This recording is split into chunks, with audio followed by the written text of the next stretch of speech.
Bonsoir, chers collègues et internautes. Nous sommes réunis pour notre conseil municipal du 5 décembre. Je vais faire l'appel. Donc Alain Sapin, présent. Dominique Prigent. Présent. Patricia Martin. Présente. David Raduf, absent, représenté par Patricia Martin. Véronique Rivoilan. Présente. Roselyne Descamps. Présente. Jacques Brouder. Présent. Marie-Françoise Limpalaire. Présente. Marie-Annick Thomas. Présente.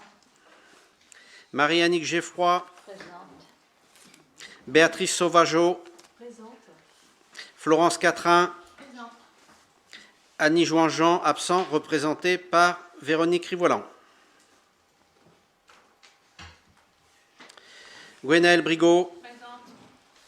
Pascal Aubert. Évance Legoise. Présent. Yann Dapremont, absent, représenté pouvoir à moi-même. Monique Levoguer. Présent. Jean-Pierre Thomas. Présent. Parfait. Patricia Martin, voudrais-tu prendre le secrétariat? Merci Patricia.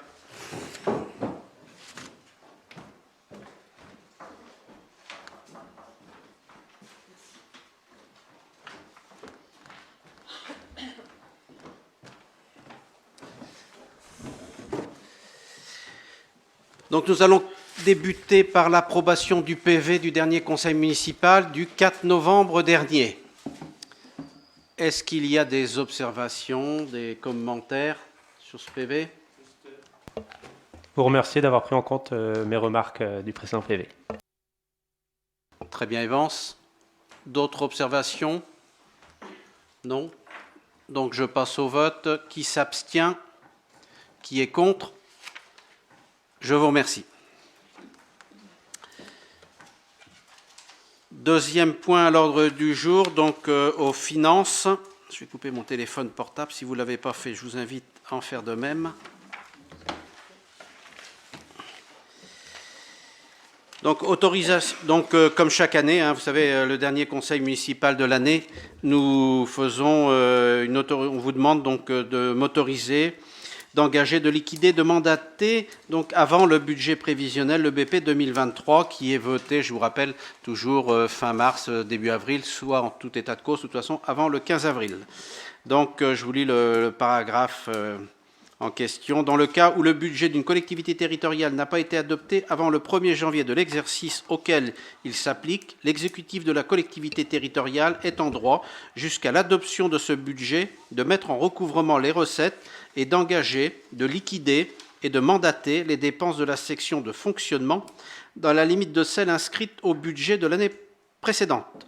Il est en droit de mandater des dépenses afférentes au remboursement en capital des annuités de la dette venant à échéance avant le vote du budget, en outre jusqu'à l'adoption du budget jusqu'au 15 avril. En l'absence de l'adoption du budget avant cette date, l'exécutif de la collectivité territoriale peut, sur autorisation de l'organe délibérant, nous-mêmes ce soir, engager, liquider et de mandater les dépenses d'investissement dans la limite du quart des crédits ouverts au budget de l'exercice précédent. Donc,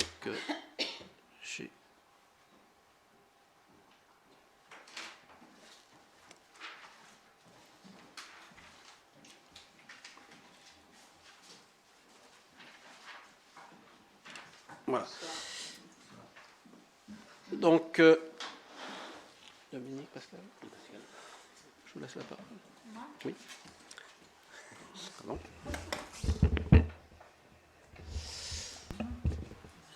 Je laisse la parole à notre secrétaire général. Donc, on va prendre le BP 2022. On prend simplement les dépenses d'équipement puisque c'est celle-là qu'il faut, la base de référence. On ne prend pas tout ce qui est les dépenses autres, les dépenses financières du style les emprunts, etc. Simplement les dépenses d'équipement.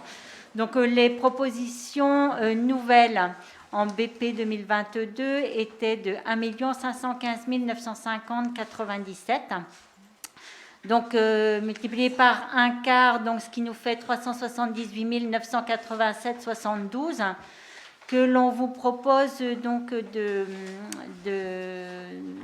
diviser de cette façon. Donc, il faut indiquer les comptes et également les opérations dans lesquelles sont susceptibles que les dépenses soient engagées en début d'année. Donc, au 21 312, au bâtiment scolaire, à l'opération 162. Donc, on vous propose 20 000 euros.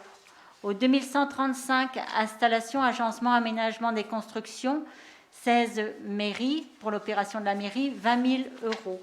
Ensuite, au 2135, toujours, pour la bibliothèque, 10 000 euros.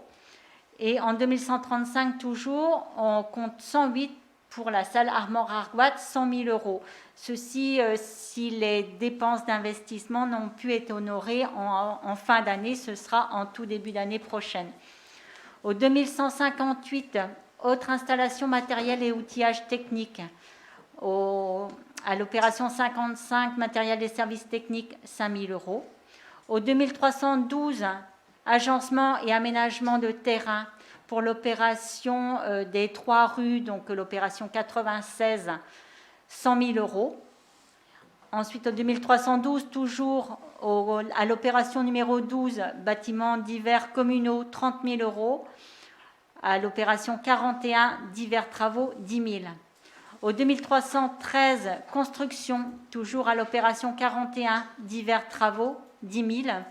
Et au 204 15 81, biens, mobilier, matériel et études, donc ça, c'est tout ce qui est effacement de réseau par le biais du SDE, donc 73 987,72 pour un total de 378 987,72.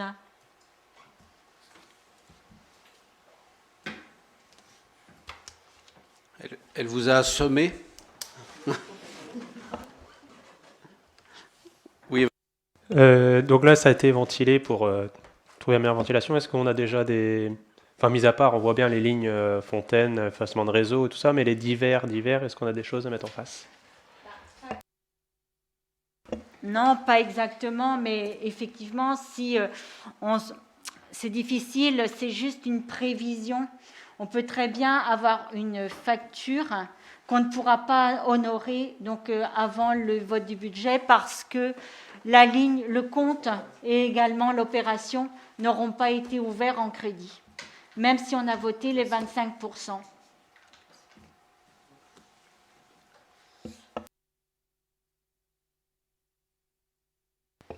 D'autres questions?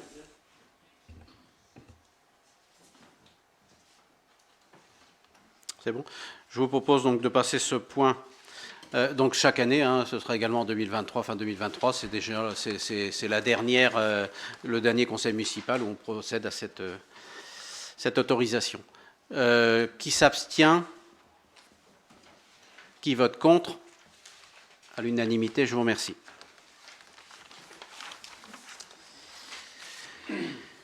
Donc toujours au point finance, révision des tarifs communaux. Donc la commission finance s'est tenue donc aujourd'hui 5 décembre donc à 13h30 pour analyser les tarifs instaurés donc l'an passé. Et je vais laisser la parole à Dominique qui va nous présenter les propositions de la commission finance.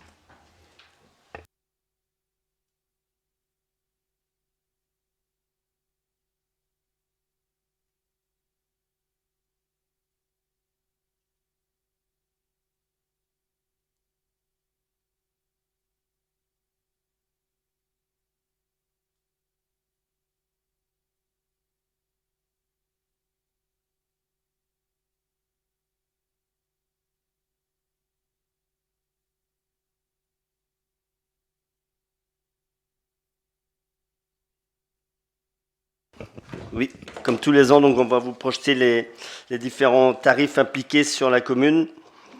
Donc ici, on va voter les tarifs pour l'année 2023. Donc tout ce qui est droit de place, donc le marché hebdomadaire, le mètre linéaire est de 0,70 €. Mètre si la personne est abonnée, donc on est à 0,40. Donc proposition de la commission de maintenir les mêmes tarifs. Si vous avez à réagir, vous faites au fur et à mesure. Donc, hors marché au trimestre, 40 €. Donc, c'est un peu les camions de pizza ou autres qui viennent sur la commune. Le séjour cirque, donc 150 €. Cirque marionnette, 40 €. Les concessions, donc cimetière pour 30 ans, 240 €. Columbarium pour 15 ans, 300 €. Et pour 30 ans, 570 €. Est-ce qu'il y a des observations? La prestation funéraire, donc vacation agent, donc on a annulé le tarif de 10,50 € pour aller vers un tarif réglementé. C'est notamment donc lorsqu'il y a les pauses de scellés. Comment? Oui, pour l'instant, on n'applique pas parce qu'on n'a pas de... Oui, et les tarifs réglementés ne pourront être applicables uniquement si nous avions un policier municipal ou un garde champêtre, comme on a appelé dans le temps. Mais lorsqu'un élu, comme c'est le cas aujourd'hui, fait des pauses de scellés, il n'y a pas de, on ne peut pas demander voilà.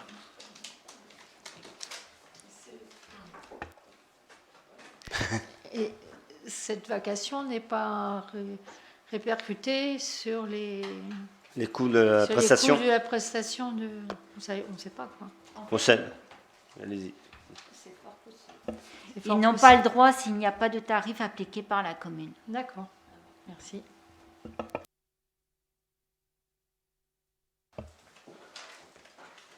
D'autres observations? C'est bon, on peut passer. Les services techniques, donc location de camions à l'heure avec chauffeur. Donc pour les associations, bon, c'est très peu appliqué. On est à 70 €. Personnel communal, tarif horaire 50 €, hein, donc le salaire chargé. Forfait branchement eau pluviale pour 10 mètres. Donc on avait revalorisé ce tarif-là par rapport aussi au branchement qui était fait par les fermoirs en eau usée. Donc on est à 1500 €. S'il y a plus de 10 mètres, c'est 70 € du mètre linéaire supplémentaire. Fabrication de bateaux mètres linéaires. Donc les bateaux, c'est les entrées, là où on modifie la hauteur du trottoir. Donc 100 € du mètre linéaire. Des observations? Au niveau des salles, donc location de salles. Donc, on a travaillé sur la possibilité, afin de mettre en place donc une caution. Donc, pour les particuliers et associations, on a budgétisé 500 €. Et les associations hors l'envolon, 200 €. Donc, plus de location, on réserve donc notamment les cautions, donc enfin. Les salles aux associations levalloises. Au niveau de l'espace Bernard Luca, location, donc journée artisan commerçant, 50 €. Location journée artisan commerçant hors l'envolon. Il n'y a pas une erreur. Il y a une erreur.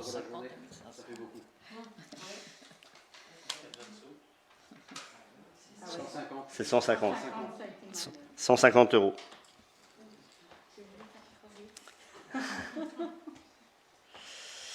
Pour les associations, donc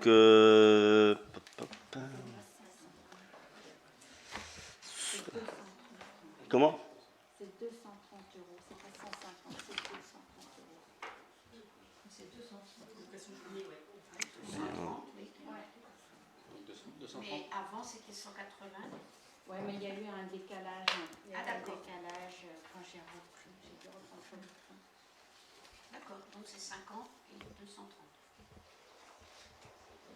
Il faut que Dominique dise les tarifs là. Je reprends cela. Donc pour l'espace de Bernard Luca, pour les associations l'envolonnaise, c'est gratuit. Hors l'envolon, 180 €. C'est bon? Location, une journée, loca particulier, donc de l'envolon, 180 €. Si c'est les extérieurs, 260 €. pour 2 jours. Donc on est à 240 € pour des particuliers Lanvolon, extérieur 390 €. Le prêt de vaisselle uniquement sur l'espace Bernard Loca, 50 €. Donc on va établir une grille tarifaire qui sera annexée donc lorsqu'on fera donc des locations de salles et lorsqu'il y aura l'état des lieux. Donc il y aura une grille avec tout le détail du matériel de cuisine, assiette et autres, couverts qui existent. Et donc il y aura un état des lieux à l'entrée et à la sortie, et donc facturation si elle la casse. Voilà. Salle polyvalente, location aux associations hors forum des associations. Donc pour Lanvolon, c'est gratuit. Les fermoirs communauté, 160 €. Extérieur à Lac, à l'effarmoir communauté, 220 €. Location aux particuliers Lanvolon, 250 €. 205 €. L'effarmoir communauté, 320 €. Les extérieurs, 400 €.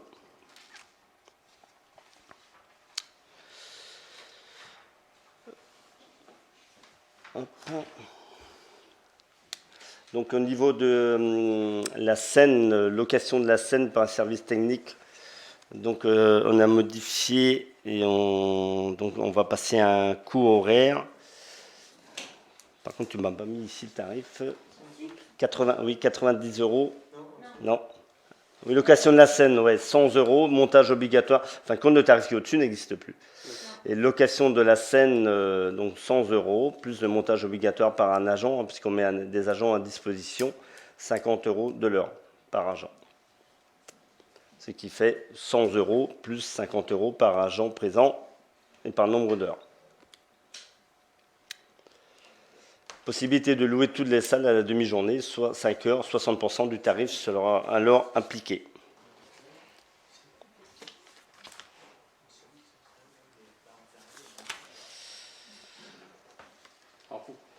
Pourquoi on met montage avec agent? Parce que c'est une scène qui, par le passé, a été prêtée comme ça, et mal l'emboîtage sur les axes de ferraille ont été vraiment malmenés à la masse et autres, et démontés aussi à la masse. Et normalement, il n'y a pas besoin d'utiliser ça quand on le cale bien et on le met dans de... On le met, ça va tout seul, quoi. On n'a pas besoin d'y aller au marteau ni à la masse, donc ça a été un peu détérioré. C'est pour ça que maintenant on impose qu'elle soit installée par nos agents, nos services municipaux.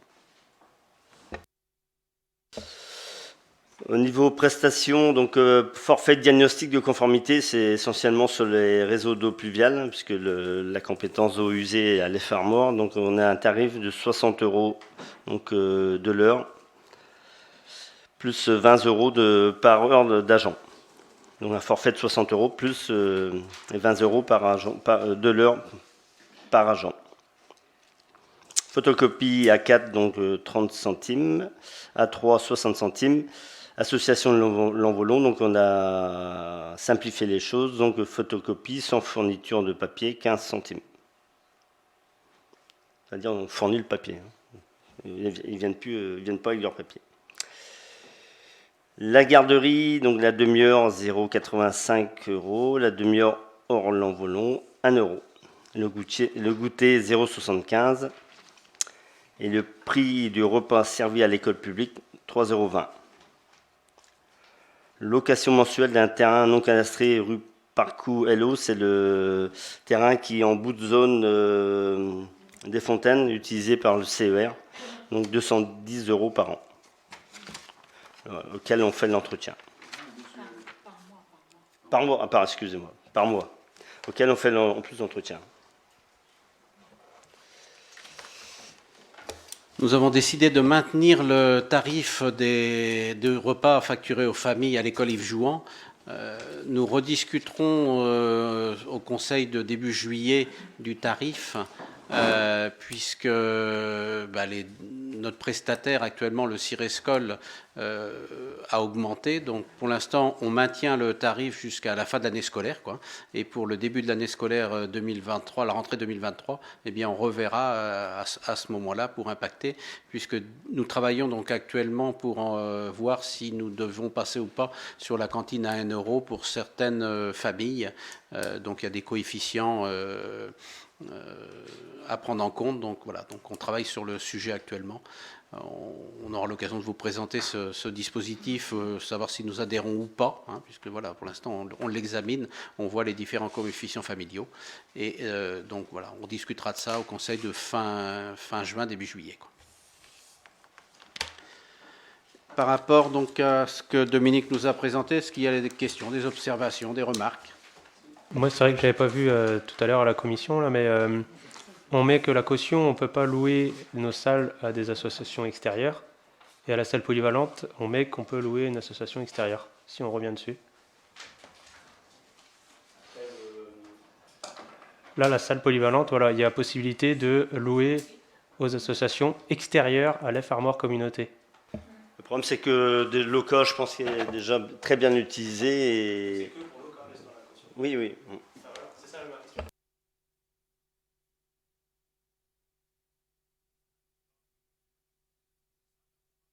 On a modifié notre règlement aujourd'hui, hein, on est sur 500 € de toutes les salles.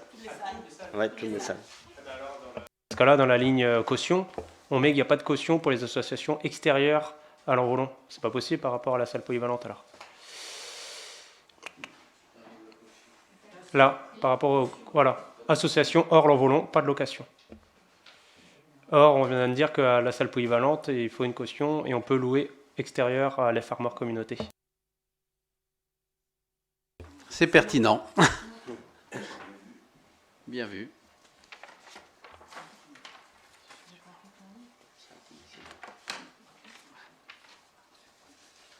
De toute façon, ça concerne que la salle polyvalente et Bernard Loca, puisqu'Armor Argoat n'est pas destiné à la location, quoi. Donc,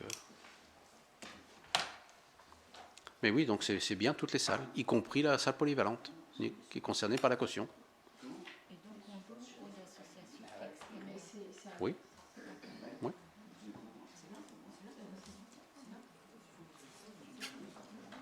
Je découvre que la salle Bernard Loca, Armor Argoat ne pourra pas être louée. Oui. D'accord. Elle a été dénominée comme une maison des associations, donc on a bénéficié de subventions. D'accord. Et donc bénéficie pas de droit à la location pour l'instant. Ça veut dire qu'on reste à Loca avec les problèmes de voisinage et les problèmes de, enfin, quand on veut faire, quand les particuliers ou les familles veulent faire des fêtes internes, avec les problèmes de bruit, de nuisance et de... Bon, dommage.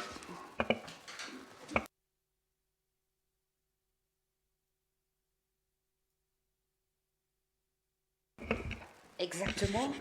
On a bénéficié de subventions du fait que c'était été dénominé donc maison des associations. D'accord, merci.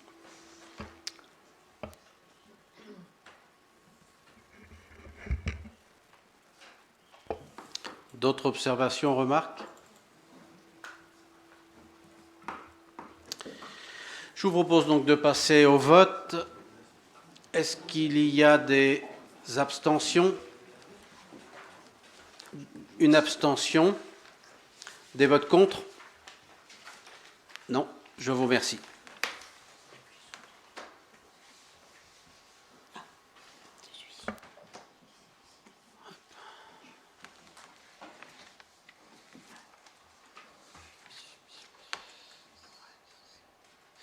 Marché des assurances, nous l'avons donc déjà évoqué ici en conseil municipal.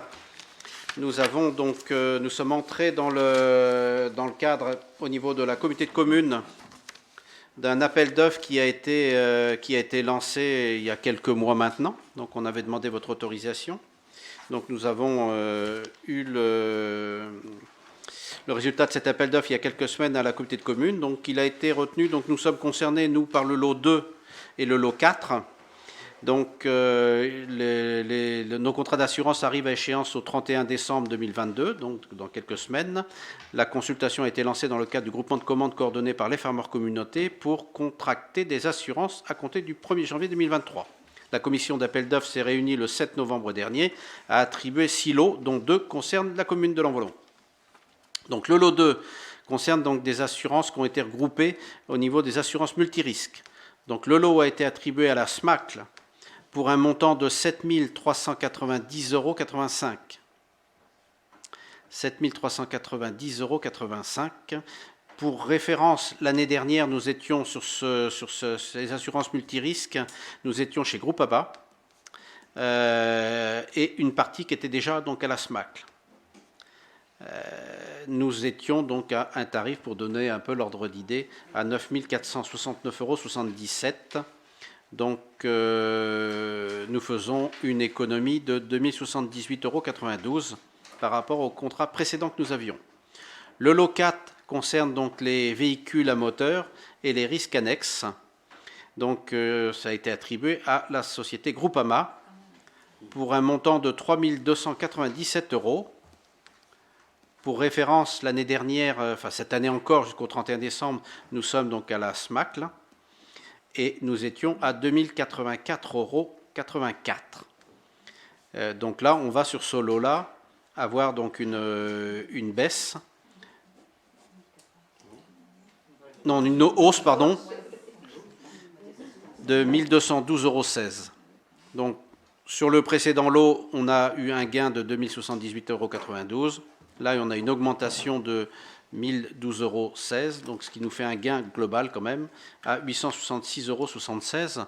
Ça, c'est si les assurances n'avaient pas augmenté, mais vous constatez tous quand même sur vos contrats que vous avez à titre individuel que la température n'est pas à la stabilité, mais que c'est plutôt donc à la hausse chez nos assureurs privés.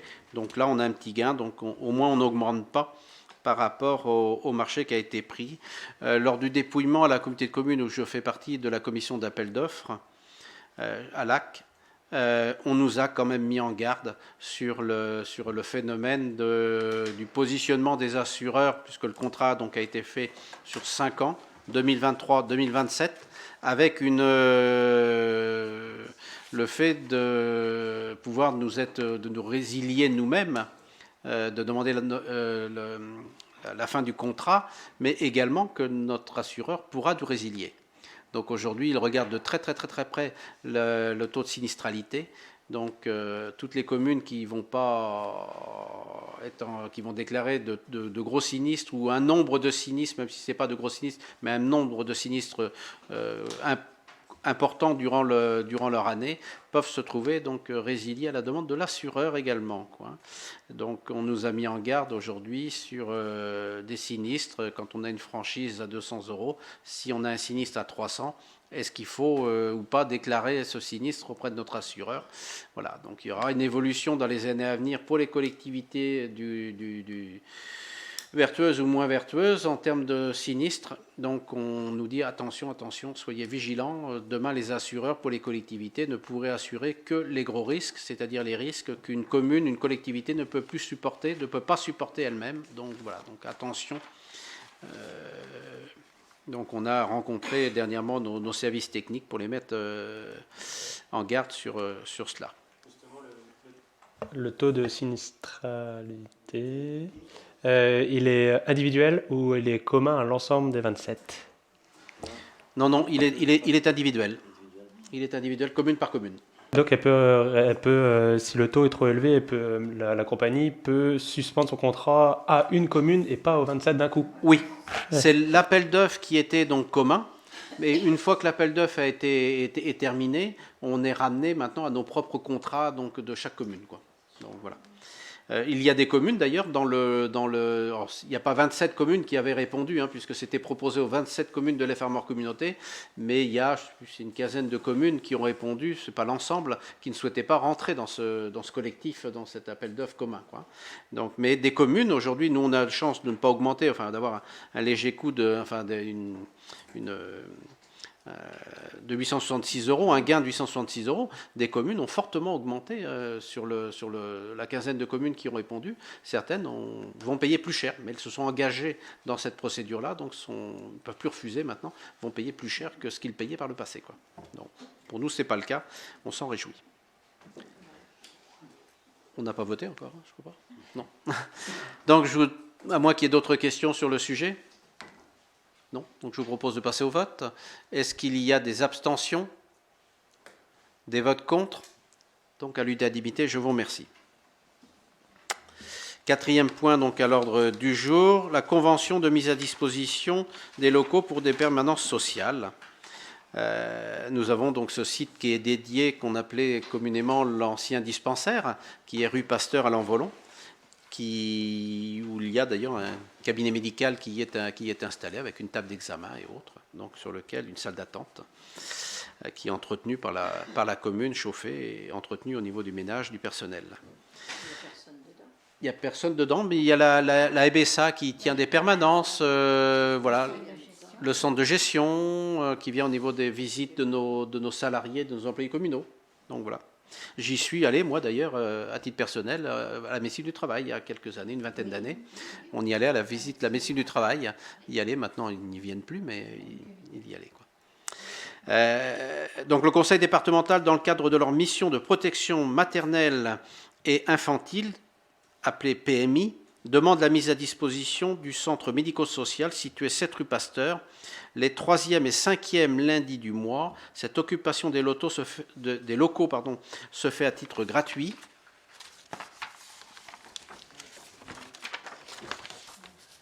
Et les frais d'entretien à la charge du propriétaire.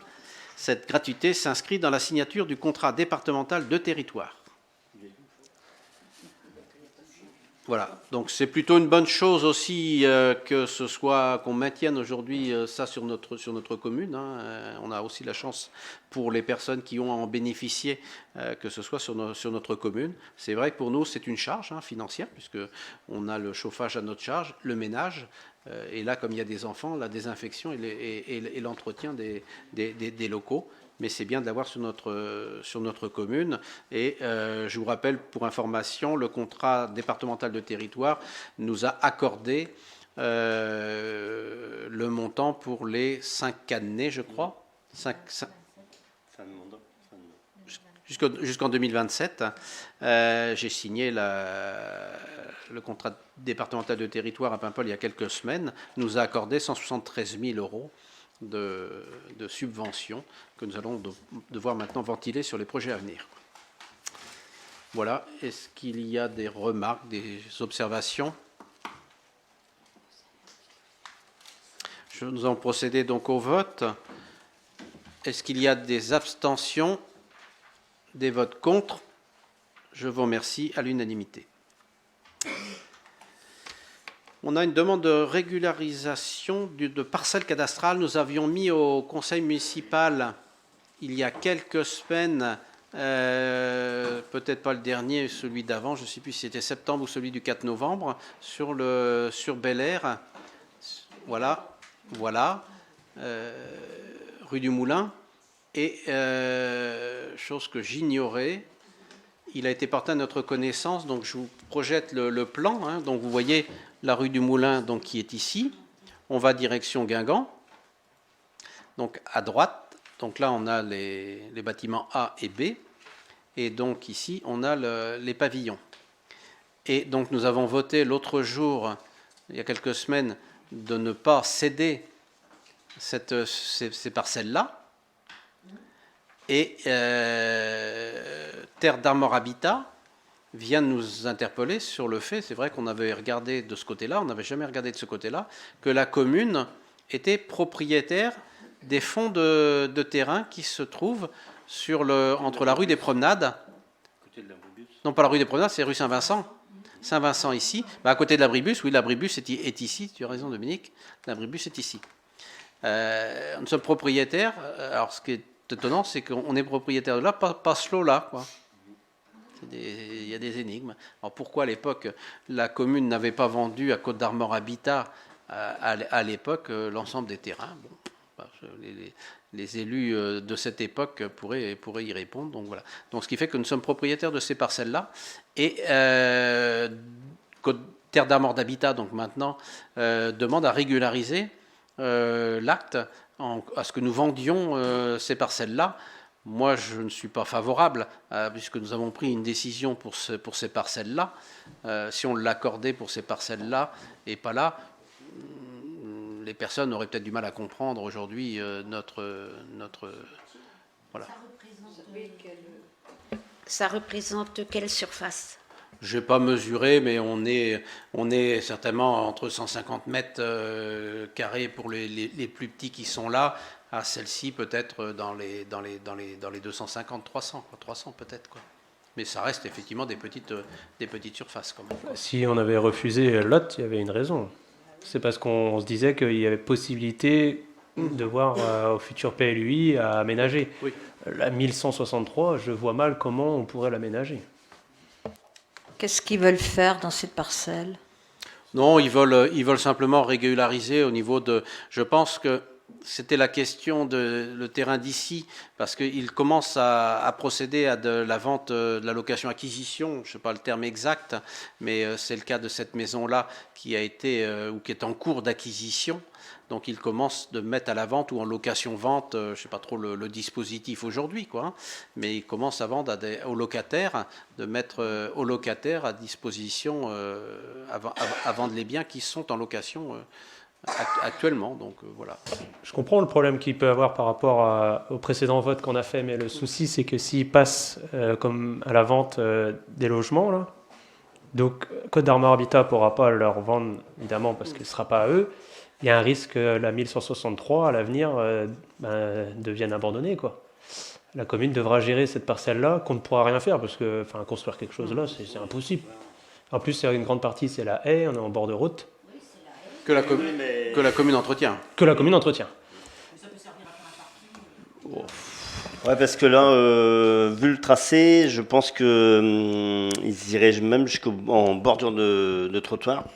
Et je pense qu'il ne faut pas trop donner comme toute la partie proximité de voirie. Parce que même où est l'abribus, on a une grande place ensablée. Donc ça veut dire qu'on va céder toute cette partie-là, quoi. Donc quand on est tout près des voiries, il faut quand même garder cette partie-là communale. L'avantage, c'est que c'est nous qui l'entretenons. Demain, si c'était un locataire, est-ce qu'elle serait aussi bien entretenue? D'un point de vue esthétique, c'est aussi le... Voilà. Après, c'est vrai qu'on n'en a pas, nous, utilité d'en faire quelque chose à l'avenir. C'est clair, tu as raison, Evans. Voilà, on va pas... Il n'y a pas de projet dessus, quoi, mais bon. C'est mis à disposition gratuitement. Oui. Une aire de jeu ou autre. Donc, C'est une bonne idée, ça. Oui, ça peut avoir l'idée du parking peut être bien, surtout si jamais l'idée du jardin partagé se développe. Là, oui, j'avais pas vu cette idée-là de parking. Oui. surtout qu'on a la nouvelle parcelle qui est juste à côté. Donc. Une aire de jeu, c'est aussi tout près quand même. Oui. Non, je pense qu'il faut la garder. Sinon, on va être obligé de faire un découpage pour garder la partie trottoir de la parcelle. Actuellement, les locataires viennent jusqu'où avec leur jardinet? Jusqu'au bout, hein. Jusqu'au bout. Ils ont l'ensemble de la parcelle à disposition. Celle-ci est mise à disposition, donc voilà. Donc au fur et à mesure, on reprendrait notre... C'est peut-être que Terre d'Armor Habitat a aussi projet de vente, où il y a peut-être des demandes de locataires, peut-être, je ne sais pas, sur ces parcelles-là. Donc ils préfèrent purger un éventuel contentieux ou non-accord, quoi, hein, et de revenir parcelle par parcelle vers nous pour leur nous demander de vendre. Je pense que si Côte d'Armor Habitat veut vendre, la commune sera quand même au courant avant que les transactions même commencent à se faire, ou au moins la discussion avec les propriétaires. Je pense que la mairie sera prévenue. Je ne sais pas. C'est pas sûr. Ah, Voilà. Ça leur appartient pas, ils vont pas vendre quand même ce qui leur appartient pas. Ah non, de ce point de vue-là, ils ne vendent pas, c'est clair dans leur discours, hein, ils ne vendent pas, voilà, ils parlent d'une mise à disposition, voilà, donc, voilà, et on n'a pas l'intention de s'opposer à ce qu'ils bénéficient de la totalité de l'espace. Hein. non. ça commence quand même à bouger. Ça bouge. Donc, à la mairie de se Oui. tenir au Oui. courant, Oui. si on ne vient pas vers elle, Oui. que la mairie pose des questions. Oui. Par Monsieur- contre, il faudra être vigilant sur le bornage qui était présent, parce que s'il n'y a plus de borne, on va demander à ce que ce soit reborné. À leur charge. Oui, oui, ils le font, ils l'ont fait sur cette parcelle-là, hein, celle-ci, ils l'ont fait, effectivement, ils ont fait reborner, quoi. Ouais. Elle a été vendue. Enfin, elle a été vendue ou c'était en cours de vente, d'après ce que j'en sais, quoi. La maison. Voilà, la maison. Voilà. Mais c'est plutôt une bonne chose aujourd'hui que Terre d'Armor Habitat vendent une partie de leur patrimoine aux locataires. Je trouve ça d'une bonne démarche, quoi. Oui, Jacques, vas-y. Non, je parle de la grande parcelle qui est derrière, repérée en vert là-haut. La très grande derrière. Elle nous appartient? D'accord, merci.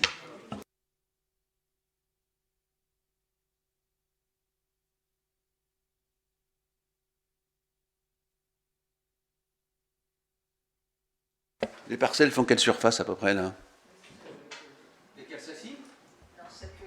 C'est-à-dire donc la supposition que Côte d'Armor Habitat veut céder, c'est ça l'accession à propriété, donc avec des terrains plutôt réduits, mais qui sont quand même assez conséquents là. Donc comme l'autre, c'est pareil. Donc on est plutôt dans nous l'objectif de faire des parkings, c'est ça, c'est ce que j'ai entendu. J'étais plutôt dans la partie technique là, désolé. Donc c'est plutôt non.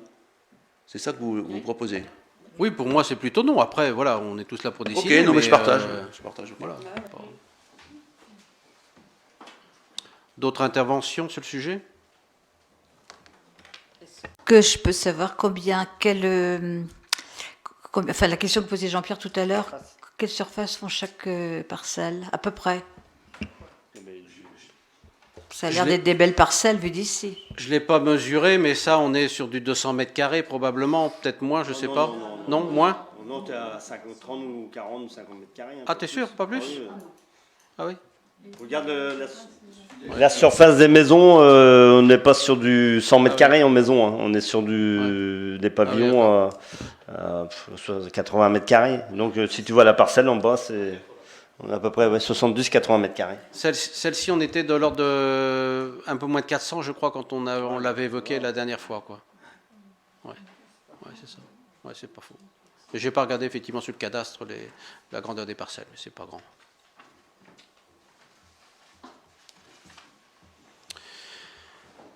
Autre observation? Non, je vous propose de passer au vote. Donc, qui s'abstient? Pardon? Oui. Qui est pour la vente ou la cession? Voilà. Donc, qui est pour la vente ou la cession? Voilà. Qui est contre? Donc, à l'unanimité, contre la vente. Merci. Sixième et avant-dernier point, présentation du rapport sur le prix de l'eau et la qualité du service pour 2021 de l'EFARMOR Communauté. Donc, le Code général des impôts le Code général des collectivités territoriales impose aux collectivités compétentes de rédiger un rapport annuel sur le prix et la qualité du service public d'assainissement non collectif. Après délibération de l'EPCI, donc de la FARMOR Communauté, un exemplaire est adressé à chaque commune pour présentation au conseil municipal dans les 12 mois qui suivent son adoption. Donc là, on parle bien du bilan, du rapport sur le prix de l'eau et la qualité pour 2021. Je vais laisser la parole à Dominique.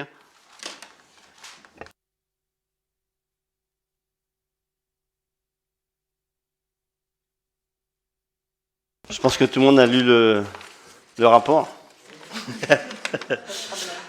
Je ne vais pas trop toucher de mots sur la partie, vu que c'est pas trop ma compétence, les FARMOR. Que dire? Notamment, l'eau devient précieuse, puisque l'ensemble du réseau d'eau qui alimente aujourd'hui nos conduites proviennent donc de forage, hein, de captage. Il s'avère que nos captages ont des petits soucis de métabolites, parce qu'on retrouve des traces de produits de traitement dans certains captages. Donc aujourd'hui, on travaille au niveau du service environnement pour agrandir, enfin conforter déjà les périmètres de protection des captages, par le biais donc en essayant de ressortir donc l'agriculture conventionnelle de ces périmètres-là, soit par la plantation d'arbres ou soit des terres attribuées à des agricultures en agriculture biologique.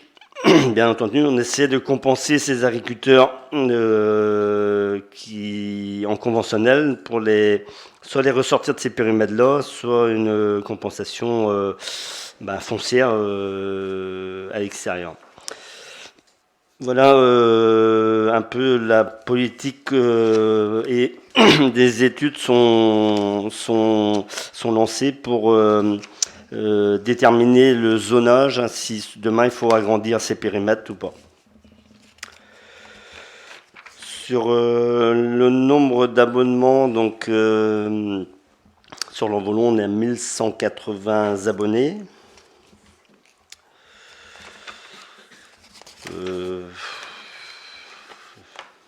Le prix de l'eau, donc sur l'Envolon-Ploie, il faut savoir qu'il y a une harmonisation qui est en cours, hein, donc puisqu'on avait quand même une tarification assez distincte entre Aix-l'Envolon-Ploie et Château-Laudrin. Et donc on est en train de rétrécir l'écart et donc d'harmoniser la tarification. Donc vous avez les tarifs en page 8, 9, 10, donc vous avez toute la suite par site, par captage, et voilà.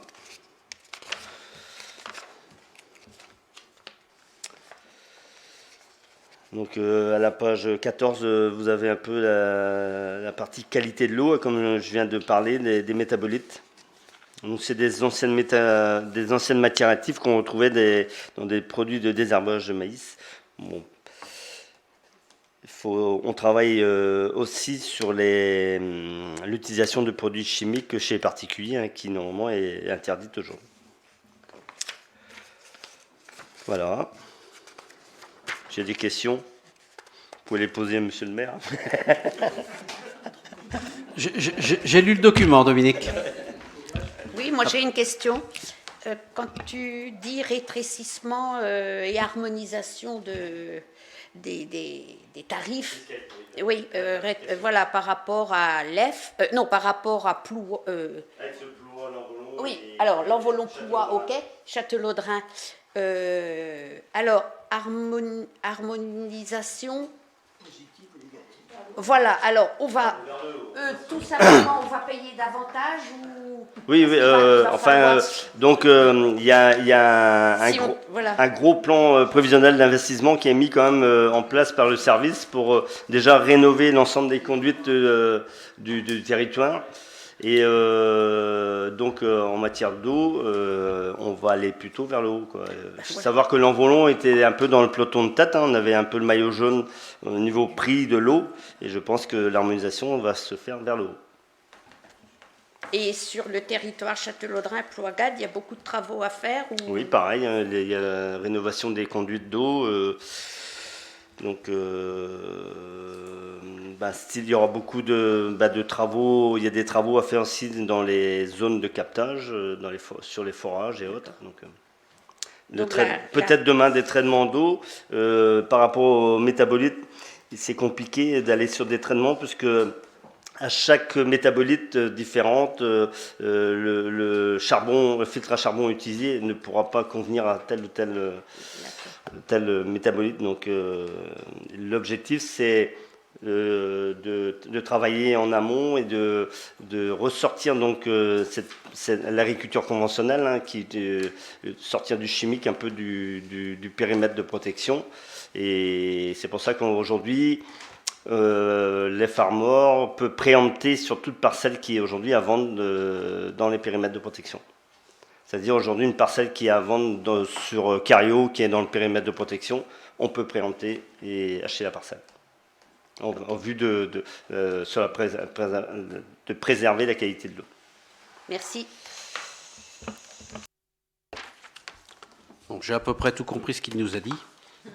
Il est très technique quand même. Donc le document est à disposition à la mairie pour celles et ceux qui veulent le consulter. Non. Non. Voilà, donc nous devons procéder donc à un vote. Oui. Ah, c'était une présentation, il n'y a pas de vote. Bon. Dans les informations diverses, quelques points. Je vais donner la parole à Véronique qui va nous présenter donc au niveau de la collecte alimentaire. Je n'ai pas grand-chose à présenter. J'ai juste à vous dire qu'on a fait un super week-end sur l'envolant. Que je pense que la banque alimentaire, on n'a pas encore eu les résultats, mais va nous faire des éloges. Et je voudrais remercier tous ceux qui ont participé, puisque en fait on était à peu près une vingtaine à faire des permanences sur les 2 jours, et donc ça, je pense que ça a été aussi ce qui a fait qu'on a eu encore plus de dons que les autres années. Voilà, donc je remercie tout le monde, ça s'est super bien passé. Merci à toi Véronique également. Merci bien sûr à toutes les personnes qui t'ont assisté, mais merci à toi d'avoir organisé tout ça. Je sais ô combien ça a été compliqué de gérer les plannings avec voilà, donc c'est une réussite, mais faut-il le mener. Merci à toute l'équipe d'y avoir participé.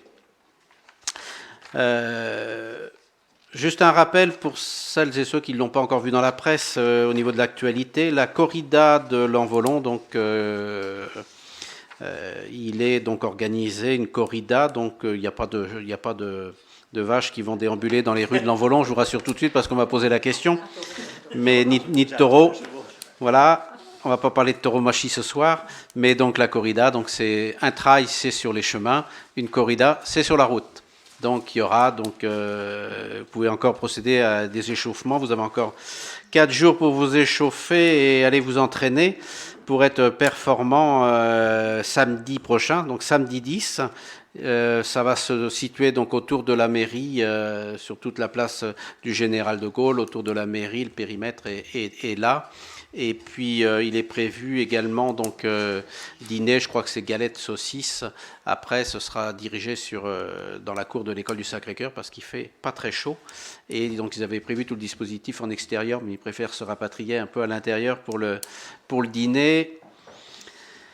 Voilà, alors rappel, donc à 18h, c'est pour les petits, donc 1 km pour les enfants nés entre 2016 et 2016, oui, donc voilà, il y a peut-être une petite coquille, donc nés en 2016, donc les inscriptions sont gratuites, donc départ à 18h pour 1 km, 18h20, 2 km 6 pour les enfants nés entre 2008 et 2011, donc l'inscription est également gratuite, donc 18h20 pour les 2 km 6, et à 19h pour les seniors, donc 9 km 9 pour les coureurs nés en 2007 et avant, inscription à 11 €. Nés en 2007, donc je crois que c'est pour tout le monde d'ailleurs, et avant, oui c'est ça, oui, en 2007 et avant, inscription donc 11 €, donc 9 km 9.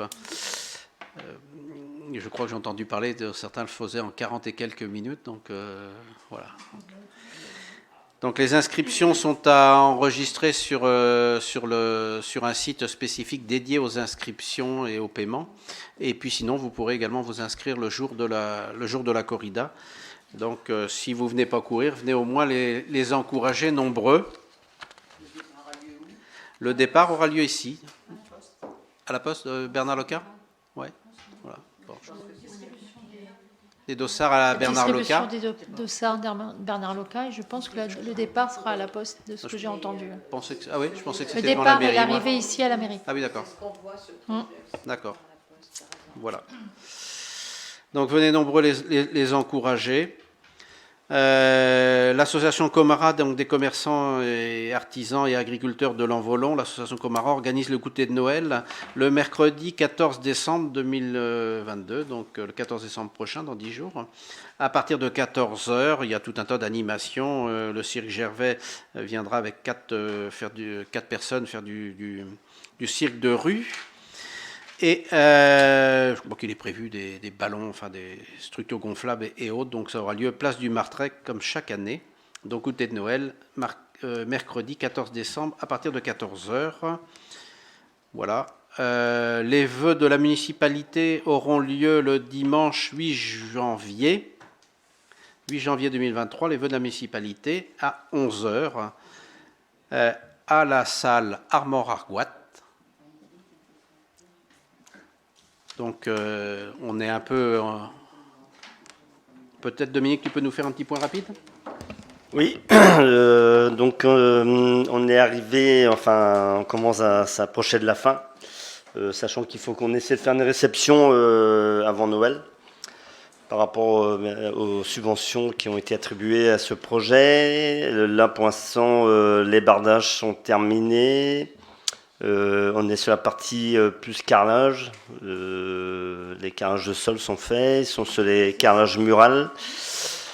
Le plafond est fait, donc il reste une partie électrique, plomberie, et puis la peinture, plus des sols. Tout ça dans 15 jours. Ça va accélérer. Non, c'est dans les temps. Quand ils sont pas à une ou deux personnes, ils sont vraiment des équipes complètes et ça va très vite, quoi. Il a posé le plafond, on veut dire, en intérieur en 2 temps 3 mouvements, quoi. Donc voilà. Donc, il y aura peut-être quelques bricoles, mais vraiment c'est à la marche, quoi. C'est vraiment terminé, quoi. Donc même les enrobés, puisqu'on a prévu de faire des enrobés extérieurs qui n'avaient pas été initialement prévus. Donc pour avoir donc ce sera également terminé puisque la centrale ferme en janvier. En janvier, donc voilà. Inauguration officielle, on n'a pas encore fixé la date. Il faudra faire effectivement l'inauguration officielle. On va voir quand est-ce qu'on l'a fait, mais on fait de toute façon tout état de cause les vœux du maire dedans, quoi. Donc voilà. On a enlevé un point de l'ordre du jour qu'on avait, donc nous avions évoqué ça le 4 novembre dernier. C'était les 1607 heures. Donc c'est le temps de travail de nos services, de nos employés au niveau de la commune. Je vous rappelle qu'on a donc 3 services. On a au niveau de l'école, personnel communal au niveau de l'école. On a donc les services administratifs à la mairie et les services techniques avec les espaces verts et services techniques, quoi. Et donc nous aurions dû appliquer les 1607 heures au 1er janvier 2022. Nous avons pris donc du retard. Donc là, nous sommes en plein dedans. On a 2-3 ajustements donc à faire, mais les plannings sont pratiquement bouclés. Donc on a reporté. On pensait vous le faire là, mais il faut qu'on l'envoie avant au centre de gestion qui va le valider et qui va nous le renvoyer après pour que nous puissions donc nous le valider en conseil municipal. Donc voilà. Ce sera probablement en janvier, le temps que ça nous revienne du centre de gestion. En janvier, voire début février pour l'adoption, quoi. Mais d'ores et déjà, les plannings seront appliqués au 1er janvier. On n'avait pas énormément d'heures sur nos services à récupérer, un débit crédit, voilà, on était à peu près, puisque nous étions déjà au niveau des services de l'école, je crois, à 1600 heures. Donc vous voyez qu'on n'avait pas beaucoup de chemin à faire pour appliquer les 1607 heures. Donc voilà, donc ça a été un peu plus compliqué sur certains personnels et services, mais bon voilà, donc nous y sommes presque, donc on vous proposera à l'adoption lors d'un prochain conseil municipal, soit de janvier, soit de février. Moi, j'en ai terminé quant à l'ordre du jour et au point d'information diverses et questions diverses. Est-ce que vous avez des informations, des questions ? Juste pour l'éclairage public, donc j'ai missionné le SDE donc par le biais d'un arrêté qu'il va falloir prendre pour le réglage horaire sur 21h le soir et on maintiendrait le vendredi et samedi soir à 23h. Donc c'est pour en informer la population. À partir de quand, tu sais ou pas L'arrêté va être pris et c'est l'entreprise de Du qui va intervenir pour D'accord. faire les réglages d'horloge. Donc j'ai demandé à ce que ce soit fait avant qu'on mette en route les émulations de Noël. Ouais. Moi, je voulais juste savoir si la grosse lampe là, qui est au-dessus de la salle polyvalente, c'est normal qu'elle soit allumée toute la nuit. Est-ce que c'est une question de sécurité? C'est une détection. C'est une détection. Elle est toujours allumée. Pas toujours. Chaque fois que je passe, elle est allumée. Moi. Oui, Passe à et 1h du matin, elle est allumée. Et celle qui est aussi derrière le foot. Oui, derrière le foot. Donc là, on va mettre une clé sur l'armoire, comme ça personne ne touchera.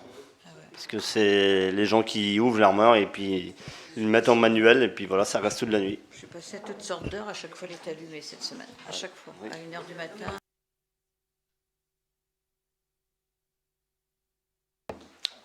Oui, Jean-Pierre. Oui, je voudrais intervenir en fin de séance pour remettre un peu au goût du jour et demander des informations sur le projet de lotissement rue Saint-Yves. Donc, Evan s'était intervenu à juste titre la dernière fois pour dire qu'il était opposé. Je voulais savoir, est-ce qu'il y a eu des avancées dans le scénario que tu nous as présenté, que les Lambolonais ne connaissent pas, mais que tu nous as présenté, donc, parce qu'on a recherché un petit peu avec Monique les documents, les réunions à laquelle on a participé. Donc les dernières étaient au mois de février. Depuis, il n'y en avait pas eu, à notre connaissance. Et donc on a bien compris que tu avais été surpris, tu étais tombé du camion avec la nouvelle de Semrez. Il y a eu quand même une validation de ce scénario. Donc le scénario, c'est quand même actuellement, est-ce qu'il a évolué? Est-ce que vous vous êtes réunis? Est-ce que vous avez fait un travail avec, je ne sais pas quelle est la société, là, c'est qui doit... voilà, la DAC. La DAC qui doit travailler pour sur le projet de lotissement, parce qu'actuellement, lotissement tel que tu nous le prévois, alors pour l'instant, donc on reste dans l'expectative. Monique m'a demandé de patienter, et on est toujours dans l'esprit de faire un collectif, avec les Lambolonais pour qu'ils sachent exactement ce qui est prévu. Pour l'instant, donc on attend que vous réagissiez, parce que le plan actuel, non seulement avec les 3500 mètres carrés qui sont pris sur le parc, donc avec... alors tu m'avais demandé de filmer les démolitions, donc c'est ce que j'ai fait, et donc en même temps il y a les arbres qui vont être abattus, et ce ne sont pas des petits arbres qui ont 10 ans, voilà, donc c'est vraiment avant de lancer, je souhaite qu'on communique auprès des Lambolonais avant même qu'on puisse se révolter, entre guillemets, en tout cas pour dire que c'est pas une bonne décision, et surtout le plan également, quand on regarde un petit peu de manière attentionnée sur la partie nord, où on a 10 maisons, donc 10 habitations, donc avec 20 parkings qui vont passer, sans compter le cabinet médical qui est à l'entrée, qui vont passer donc à 5 mètres d'Andéol, de la terrasse d'Andéol. Donc voilà, donc il y a, à mon avis, ce scénario-là est à revoir complètement, parce qu'il est complètement aberrant, pour ces deux raisons. Ça, c'est une chose importante que nous, voilà, qu'on tient à cœur, et je pense que ces 3500 mètres carrés de parc, le parc doit être une zone qui doit être préservée, voilà, donc c'est un sanctuaire, et il faut également prévenir, j'espère que tu vas le faire lors de tes vœux, à la municipalité début janvier, donc à la population lambolonnaise, sur le projet de résidence senior, qui est un bon projet dans la Futaie. Et c'est une futaie, c'est donc là il y a moins d'arbres de valeur. C'est pas non plus, il n'est pas non plus en mauvais état, mais en tout cas c'est soit l'un soit l'autre, c'est ce qu'on avait vu. Et je regrette simplement parce que je les ai appelés, certains conseillers donc qui avaient manifesté leur désaccord sur le projet. Et je les ai contactés personnellement parce qu'on a des rapports cordiaux et qui m'ont assuré qu'ils étaient toujours contre le projet. Et que, bizarrement, alors que l'année dernière, il y a eu le changement, enfin l'opposition, on va pas parler de coup d'État, mais en tout cas où vous avez contesté les propositions du maire de l'époque et de l'adjoint finance, nous on est resté neutre dans ce débat. Je regrette simplement que quand il y a on peut ne pas être d'accord et avoir après suivre la majorité. Je comprends ta démarche de faire suivre tout le monde, mais quand les enjeux sont tels que c'est l'avenir de notre milieu de vie, notamment pour le parc, je regrette qu'il n'y ait pas eu, que leur voix ne se fasse pas entendre. Voilà. Donc alors nous avons donc, comme tu l'as évoqué, missionné donc la DAC. La DAC, nous l'avons rencontrée et on est dans un planning maintenant, puisque la mission lui a été confiée dans un planning. Pour l'instant, le plan n'a pas été revu. Ce n'est pas à l'ordre du jour pour l'instant. Ça le sera, puisque pour l'instant, il y a un appel d'offres qui va être fait pour un cabinet d'études. Hein. Donc voilà, cabinet d'études cabinet d'études, qui va reprendre là maintenant donc, la base de travail que nous avons donc faite et qui aura lieu ou pas de remanier le plan initial, mais on ne démarre pas de zéro, puisque Sainte-Braise nous a permis aujourd'hui d'avoir une base de travail quand même conséquente. Alors je suis surpris, vous parlez de février, je retrouverai moi les documents, à ce moment-là j'aurai le plaisir de vous les envoyer, travail entre février, mais Sainte-Braise s'est nécessairement réunie avant l'été où vous étiez conviés, quoi. Mais je vous retrouverai les invitations et convocations et les documents, quoi. Mais oui, non, mais Sainte-Braise s'est réunie nécessairement. Moi, je n'étais pas effectivement sur l'année 2021 dans le COPIL, le comité de pilotage de Sainte-Braise, quoi, mais sur 2022, il s'est réuni en début d'année. Mais je vous redonnerai les éléments et les documents qui ont été envoyés à cette occasion-là et qui avaient été conviés lors de cette commission, quoi. Donc voilà, pour l'instant, il est prématuré de parler du plan, le schéma qui a été retenu pour l'instant. Voilà, il n'y a pas de... C'est le plan que tu nous as diffusé, donc oui, c'est le plan que vous retenez. Non. Aujourd'hui, on est en train de travailler à l'ADAX. C'est une AMO. Une AMO, c'est demain, on est en train de préparer un cahier des charges pour lancer un appel d'offres pour choisir un bureau d'études. Le travail que la Sainte-Braise a établi, c'est un travail de base pour que demain, avec le bureau d'études, on retravaille ce projet, ce scénario, voilà, et d'en faire un scénario définitif. Et donc, on ne part pas d'une feuille blanche. Et le travail, la Sainte-Braise nous a fait quand même un travail assez important et conséquent et nous a montré aussi que financièrement, il faut aller par telle ou telle direction. Parce que l'objectif pour nous, c'est qu'on fasse une opération blanche sur ce projet-là par rapport à la démolition. Donc maintenant, on a missionné la DAC, on continue dans notre stratégie pour choisir un bureau d'études, comme ça a été fait pour Loré du Bois. Et par la suite, on va travailler sur la partie plan et projet. Okay. J'ai ici, même, ça date du 23 février. Maintenant, s'il y en a une autre après, on est preneur. Le 23 février, donc la synthèse, donc 4 scénarios, voilà. Donc le premier, plusieurs choses. Le premier, préservation des arbres existants. Le deuxième, idem. Le troisième, pareil. Et le quatrième, pareil. Sur les 4, voilà, j'ai souligné ça. Distanciation EHPAD, voilà. Bon. Donc, puisque on va revoir la chose, qu'on garde bien ça en tête, que ça avait quand même été présenté sur les 4 plans. Après, je sais on diverge effectivement sur l'aspect financier. Nous, comme Dominique vient de le dire, on a une volonté d'équilibrer les comptes vis-à-vis de cela. C'était un engagement que nous avions pris aussi. Le coût aujourd'hui de la déconstruction et du désamiantage a été environ de 320 000 euros. Ce chiffre est connu de tous. Voilà, donc maintenant il y a la viabilisation à faire sur l'ensemble pour qu'on arrive à zéro. Ça suppose effectivement qu'on empiète un petit peu sur le parc et qu'on coupe, je crois que j'avais compté 7 arbres. Après, je suis à disposition de tous, que ce soit les Lanvolonnais ou que ce soit vous élus. Je vous avais dit dans un mail que je faisais un piquetage et que voilà, ceux qui voulaient venir voir ce piquetage, comme ça on se rend compte de la réalité, de l'emprise future si ce schéma est retenu définitivement. Voilà, donc le parc n'est pas mis en danger. Effectivement, ça empiète. Hein. On va pas se cacher derrière. C'est une réalité, quoi. Bon, voilà. Jacques. Moi, je voudrais faire une remarque que je considère comme étant importante. On évoque la possibilité d'équilibrer le budget dépenses-recettes sur la base établie. Je ne peux pas comprendre ce que fait sur ce terrain la future maison médicale, qui est une source de dépenses et qui nous empêche de vendre des parcelles. Ça n'a rien à faire là. Je ne comprends pas que ça apparaisse sur ce plan.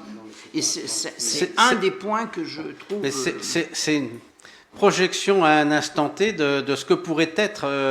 voilà. Après, ce sera certainement peut-être un lot qui sera... Voilà, aujourd'hui, on en reparle. Ça pourrait être François Mitterrand. Enfin, ça pourrait être ailleurs, d'ailleurs, sur des biens peut-être de la commune ou à vendre. Voilà. Il faut prépositionner des idées. Aujourd'hui, rien n'est définitif, rien n'est fixé. On l'a positionné là, en bord, parce que sur le bord de la rue Saint-Yves, mais peut-être qu'il sera ailleurs, quoi. Sachant quand même que dans les différents scénarios qu'on a vus à une certaine époque, qu'on a évoqués dans des réunions, je ne sais pas lesquelles, comme par exemple le parcours pour traverser la parcelle, il n'avait jamais été évoqué entre nous ici de mettre le cabinet médical là, donc il y a eu cette idée. C'est complètement incohérent d'avoir simplement positionné ça là. C'est incohérent. Après, qu'il soit positionné là ou à l'autre bout ou ailleurs, je veux dire, on a positionné une parcelle.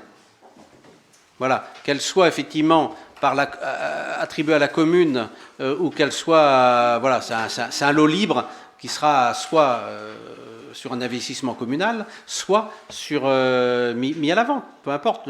Si c'est pas un cabinet médical, c'est un lot qui sera à vendre. Mais bon, voilà, c'est la détermination. Enfin, le trait du lot, il est là, quoi. Sachant que le but de rechercher et de financer l'opération, c'est absolument incohérent de l'avoir simplement décidé. Non, mais après, on ne peut pas nous reprocher, Alain, parce que demain, si on veut un médecin, il faut trouver qu'il y a la possibilité d'installer un médecin à tel endroit. Parce que si le médecin, demain, il n'y a pas un bâtiment pour le recevoir, il ne viendra pas. Donc, notre souhait, c'est de demain,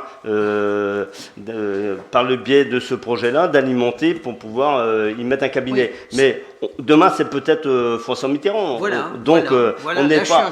Quand je vous dis que le projet du lotissement Saint-Yves, on part pas d'une feuille blanche, mais on ne part pas sur une situation définitive. Maintenant, on va choisir un bureau d'études qui va retravailler le projet. Oui. Je voudrais souligner que le projet englobe une dizaine d'arbres, une quinzaine d'arbres, qui sont des chênes. Il y en a pas 10 ou 15, 7. Soyons précis. Mais ce sont des chênes qui ont plus de 50 ans et il est, au regard de la loi, interdit d'abattre des chênes. Mais voilà, soyons précis, tu dis 12 ou 15, c'est 7. Voilà. Même 7, même 2, c'est pareil. Donc, après, vous êtes en train de vous affoler là, parce qu'on ne sait même pas combien on va en abattre déjà oui, sur Non, mais laissez-moi. Non, mais c'est un truc de principe. Oui, mais vous savez même pas. Vous comme moi, je ne sais même pas combien d'arbres qui seront abattus, qui vont être touchés, parce qu'ils vont être peut-être intégrés au projet. Donc, arrêtez de vous affoler. Attendons que le bureau d'études soit choisi et qu'on travaille avec ce bureau d'études-là. Jusqu'à présent, vous avez travaillé avec nous. On a été clair sur toutes les situations. Donc, attendez que le bureau d'études, on va choisir un bureau d'études, on va en choisir 4. Il y aura une audition. Donc, pour l'audition-là, on va argumenter sur notre cahier des charges. Et puis après, le bureau d'études sera choisi. Et on retravaillera un projet. Mais n'allez pas partir billet en tête là aujourd'hui à dire on va mettre 7 arbres par terre. Parce qu'on ne sait même pas qu'est-ce qu'on va mettre par terre. Donc vous affolez pas. Excuse-moi Dominique, mais oui, on a prévois- travaillé ensemble, on a bien avancé. D'ailleurs, les résultats sont. Mais finalement, ça a servi. Sauf à que le quoi? résultat, ce que Ça a nous a servi à présenté, quoi? le scénario présenté, ne correspond absolument pas à ce qu'on avait étudié en commission. Voilà, donc ça veut dire qu'on n'a servi à rien. C'est-à-dire les remarques pour Jacques peut être témoin, Rosine aussi, que les remarques qu'on a pu faire n'ont servi à rien puisque ça n'a pas été pris en compte sur le scénario final retenu par Sembrez. Voilà. Donc le fait, c'est qu'il faut bouger, il faut prendre conscience que l'élan vallonné, que c'est pas le fait. Alors c'est pour ça que je voudrais reprendre comment dirais-je, les correspondants des journaux, parce que ça n'a pas du tout été pris dans le compte rendu du mois dernier, ou alors dire qu'on allait faire un collectif, mais le collectif c'est pas pour le lotissement. Sur le principe du lotissement, on est d'accord, on est tout le monde d'accord, sauf c'est la manière de faire, c'est la distribution. Donc, et là je comprends, il faut un nouveau bureau d'études. Pour redéfinir, pour refaire, parce qu'on va repartir sur une page blanche, et surtout non. Bon, On d'accord, repart sur une page blanche. d'accord. Donc on en rediscutera une fois que vous aurez fait, que le bureau d'études aura fait son travail, et on rediscutera. Et puis surtout, ce qui pour nous, qui nous semble impensable, et c'est de prendre sur le parc. Voilà, c'est ça, c'est la base de la base, quoi. Le reste, qu'il y ait des maisons à gauche, à droite. Après, il faut que ce soit un peu cohérent avec en Éole. Et Monique avait raison de dire que les résidents d'en Éole ont raison on a raison de prendre des précautions pour qu'ils aient une vie tranquille et qu'il n'y ait pas des voitures qui passent, des camions qui passent, parce que là c'était une voie lourde, non, c'est pas très bien. Mais voilà, mais il faut revoir la disposition. Donc tout est à revoir. Pour moi, on repart sur une page blanche, voilà. Donc on jugera, donc on reste, pour l'instant, Alain, on reste, on attend le travail d'information. C'est ça que je voulais te demander, l'information où on en est. Ok, il y a un bureau d'études qui va retravailler, et donc moi je participerai pas à cette réunion, parce que de toute façon, la dernière fois on avait participé, ça servait à rien. Donc, on jugera au résultat, au final. C'est ton choix, j'en prends acte. Voilà. Que tu dises effectivement que le cabinet d'études a sorti quelque chose dont la commission, alors je n'étais pas dans la commission en 2021, mais j'ai des doutes quand même que le cabinet Sembrez ait validé des choses qui n'aient pas été évoquées en commission. Les 3 scénarios qui ont été proposés ont bien dû être travaillés quand même en commission, Ça s'est fait peut-être après, mais en tout cas, sur le cabinet médical, il n'y a jamais eu de cabinet médical, ça avait été évoqué. Donc, ça veut dire qu'il a bien eu, ça a été évoqué en disant, pour faire venir, c'est les arguments de Dominique tiennent la route, de dire pour faire venir, il faut peut-être, parce qu'il y a un médecin à un moment donné, voulait pouvoir construire. Tout à fait, Jean-Pierre. Je pense que l'idée du cabinet médical, c'est tout simplement parce qu'on a reçu un jeune médecin qui, lui, ne voulait pas racheter quelque chose, mais construire son cabinet. Donc voilà, on a juste pensé, enfin là je me fais un peu l'avocat du diable, on a juste pensé que ça pouvait être un lieu utile et... Oui. Donc tu donnes une explication que je n'avais pas. Pourtant, on en a déjà parlé dans plusieurs réunions, Jacques. Si, je pense qu'Alain, c'est un... Pas à cet endroit-là, j'en ai jamais entendu parler.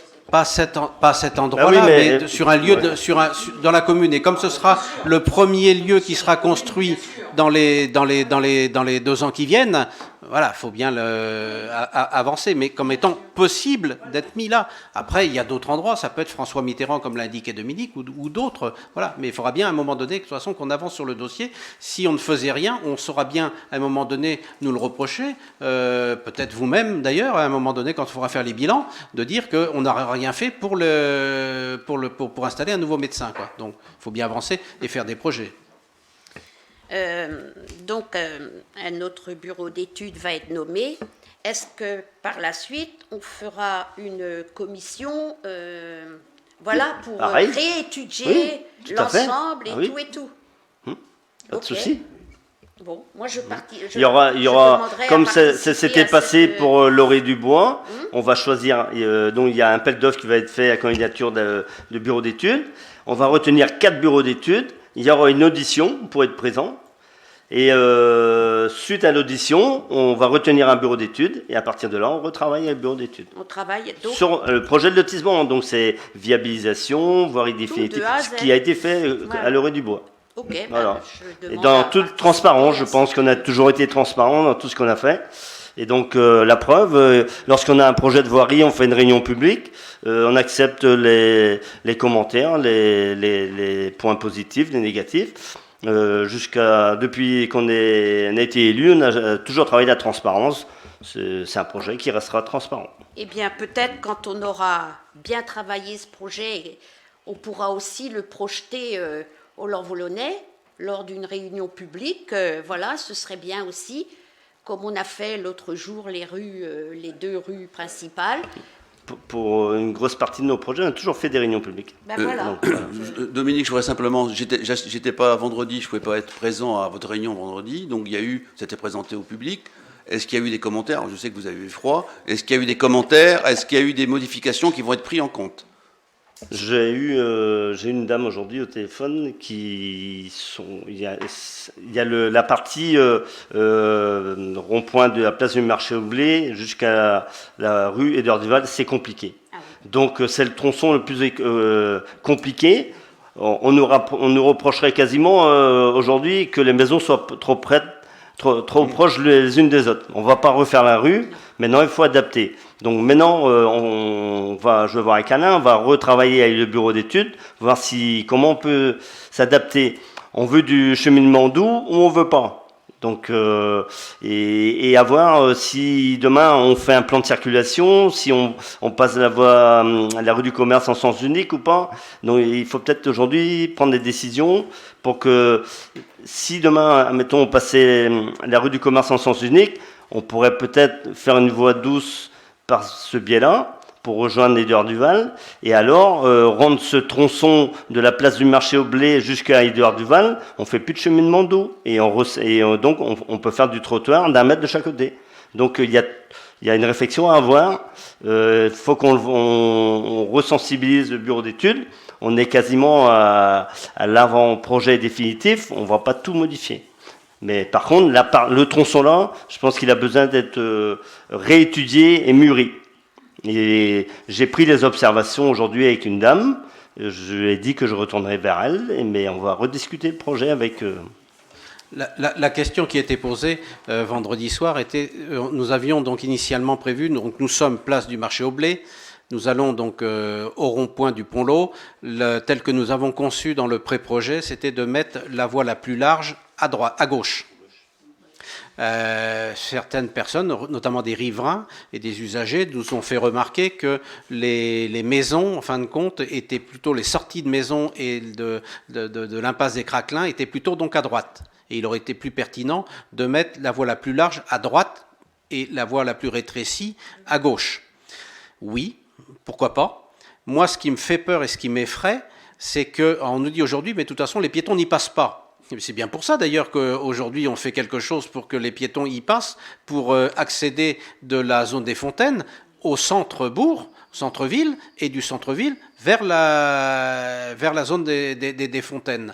Donc moi ce qui m'effraie, c'est que les piétons aujourd'hui passent sur la voie de droite, qui serait la plus large, si on inversait donc la largeur, et soit obligé de traverser le carrefour à la rue Édouard Duval devant la Brocante pour rejoindre le trottoir le plus large. Donc moi, faire une traversée de route pour des personnes âgées, des personnes à mobilité réduite, des gens en fauteuil, on a sur la commune quand même au moins une personne en fauteuil, me paraît plus serein et sécurisant de traverser au rond-point de la place du marché au blé, où là on arrive à céder le passage et prendre le trottoir qui longe effectivement sur la gauche, que traverser après au carrefour de la rue Édouard Duval pour prendre le trottoir donc à l'inverse, quoi.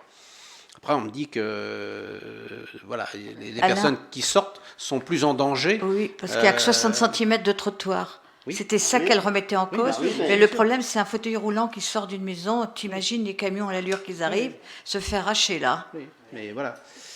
Mais quand ils vont traverser le passage piéton quand ils vont traverser la route pour atteindre au carrefour de la rue Édouard Duval, avec des camions qui, on sait très bien que même si on est en zone 30, qui roulent pas à 30, qui roulent à 50, malgré qu'on sera sur un plateau surélevé, ça me paraissait plus dangereux de faire traverser tout le monde ici que de le faire traverser place du marché au blé. Mais bon, après, j'entends toutes les discussions, y compris quand ceux qui sortent en voiture dans l'impasse des Craquelins, où là, avec 60 cm, ça peut être dangereux avec pas de visibilité. Donc voilà, donc on a entendu tout ça, on a vu avec Antoine le cabinet donc d'AGPU de se revoir prochainement pour voir effectivement qu'on fasse une simulation, voir comment on pouvait faire si on le positionnait de l'autre côté, quoi. Donc cette réunion publique était intéressante sur un certain nombre de sujets, de remarques et de réflexions, quoi. Après, voilà, faisabilité, tout ça, est-ce qu'on mettra pas des personnes en danger, l'effet de le faire traverser à un endroit où la circulation est plus conséquente, plus importante, quoi. Après, je vous pose la question, hein, vous aussi, hein, c'est le conseil municipal, on est légitime tous pour décider. Hein. Voilà. Le problème, c'est le soir, quand il n'y a plus de visibilité. Le problème, c'est le soir, quand il n'y a peu de visibilité, quand les camions passent à 70 km/h. Même le jour, hein, pas seulement le soir, hein, c'est dangereux, c'est incroyable. Hein. Après, c'est ceux qui sortent là qui peuvent nous dire, parce que nous, on n'y est pas toujours. C'est sûr. Donc compliqué parce que la voie fait 6 mètres. Ah, on est obligé de la respecter. Tout à fait, ouais. On est dans un goulot d'étranglement. On l'avait prévenu, hein, que c'était l'endroit le plus difficile pour lui à imaginer, quoi. Hein. Mais c'est vrai qu'à un moment donné, on ne peut pas mettre deux petits trottoirs. Il faut faire le choix d'en mettre un petit et un beaucoup plus large d'un mètre 40, voire 1 mètre 50. Mais bon, voilà. Oui, pardon. J'ai été vérifier la sortie du Crédit Agricole. Et effectivement, de ce côté-là, il sera nécessaire d'avoir un trottoir large pour amortir la pente. Parce qu'effectivement, actuellement, une personne en fauteuil roulant, il navigue dans la pente. Hein. Ce qui veut dire qu'il faudra aussi qu'on leur demande de remodifier l'angle de leur pente. Nous, on fera notre aménagement, mais à eux de s'adapter. Ouais. Il y a un problème là. Après les fauteuils roulants, les fauteuils, ils sortent non pas par la pente la plus, voilà, ils sortent qui est destinée aux voitures, ils sortent par la rampe, les fauteuils. Oui. Ah oui. Oui. Oui. Mais c'est prévu de les revoir. Ils avaient un projet il y a 2 ans de supprimer 2 places sur leur parking et de mettre une pente plus douce.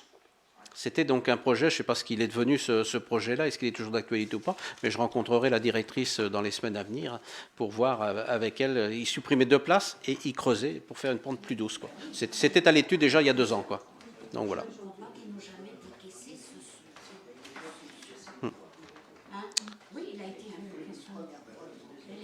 Mais Les stationner dessus, ils vont à côté de la résidence Terret, là. Mais à un moment donné, de toute façon, on ne sera pas tous d'accord sur tout. Hein. Voilà, à un moment donné, il faudra bien qu'on prenne des décisions et arbitrer, et puis prendre des décisions qui s'imposeront, quoi. Mais bon, voilà. Mais ça ne satisfera pas tout le monde, c'est certain. Est-ce qu'il y a d'autres remarques, observations? Non. Oui. Alors, je change complètement de sujet. C'est juste une information. Donc, les colis, cartes cadeaux de Noël vont être distribuées là, dans ces jours prochains. Elles sont arrivées. Donc, cette année, c'est le même principe que l'année dernière. À chaque cadeau d'un montant de 17 € cette année sur une vingtaine de commerçants l'envolonnais. Donc, voilà. Donc, on va les distribuer. L'équipe habituelle va distribuer les colis donc chez les Lanvolonnais de plus de 80 ans. Et ceux qui, par malheur, n'auraient pas eu leur colis, leur chèque, peuvent venir en demander en mairie en présentant un justificatif de domicile quand même. Voilà.